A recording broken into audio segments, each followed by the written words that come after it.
Hey everyone, I'm Ben, the Amateur Exegete, and this is episode 59 of Bible Study for Amateurs. Today's episode is, To Free or Not to Free?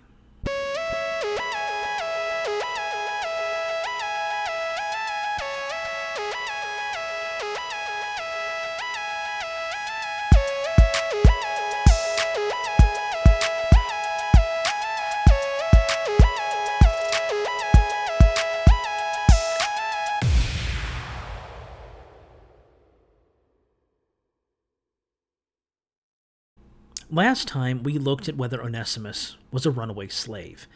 He probably wasn't. Today, we will ask a related question.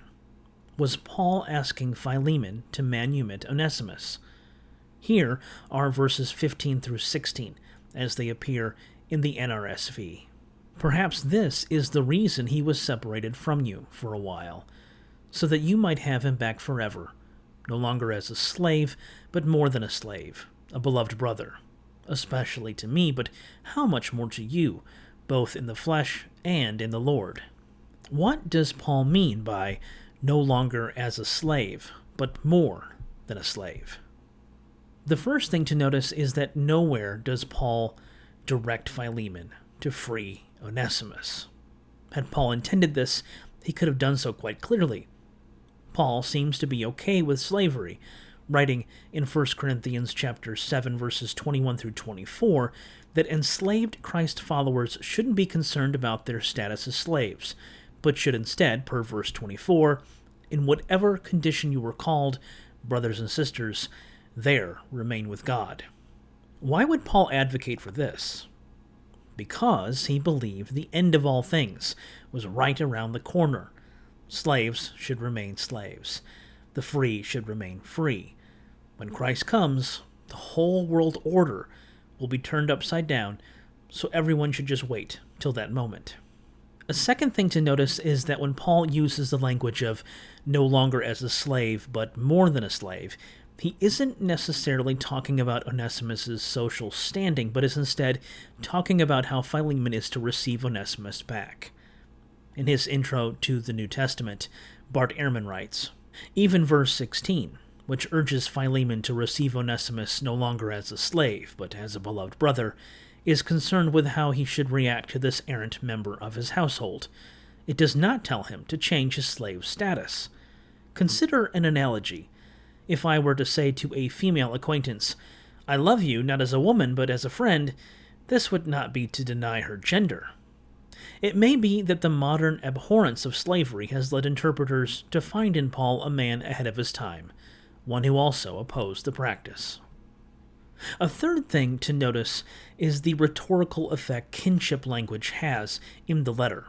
As I noted in an earlier episode, using language like our sister and our friend and so on, while certainly suggesting an equality among community members, including Paul, doesn't completely erase the power dynamics at play. Paul is still the superior in this situation. Is something similar going on with Philemon and Onesimus? It seems likely. Mitzi Smith, in her comments in the Women's Bible Commentary, writes about a 4th century novel entitled An Ethiopian Romance. In one section, an older slave named Cybele is referred to as mother by her younger owner, Arsace. Despite this term of endearment, when Cybele, mother, fails to do what is asked of her, Arsace has her poisoned to death. This example serves as a forceful counterpoint to the idea that kinship language produced actual equality.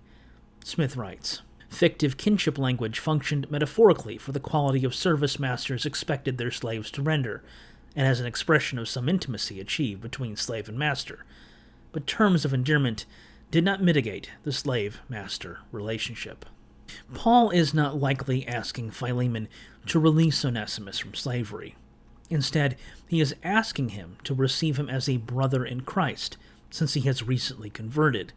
So, taken is Paul with Onesimus' newfound faith, he writes to Philemon in verses 17 through 19, So if you consider me your partner, welcome him as you would welcome me. If he has wronged you in any way, or owes you anything, charge that to my account. I, Paul, am writing this with my own hand. I will repay it. I say nothing about your owing me even your own self. I like that last sentence. It's yet another example of Paul throwing his apostolic weight around.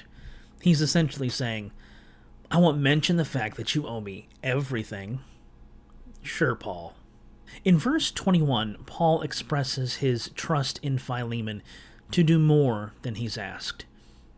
Confident of your obedience, I am writing to you, knowing that you will do even more than I say. Barbara Geller, in the Jewish Annotated New Testament, suggests that this may be Paul's way of alluding to manumission for Onesimus. Margaret Mitchell, in the New Oxford Annotated Bible, asks something similar, querying if this language is a mere commonplace or a diplomatically framed hint to release him from slavery. Eric Barreto, in the Fortress Commentary on the Bible, simply observes that Paul's rhetoric of persuasion hits its peak here. Paul is not forcing Philemon's hand, but neither is he leaving this critical matter to chance. Barreto reminds his readers that the letter of Philemon wasn't just addressed to Philemon, but to others as well, including the assembly that met in his house.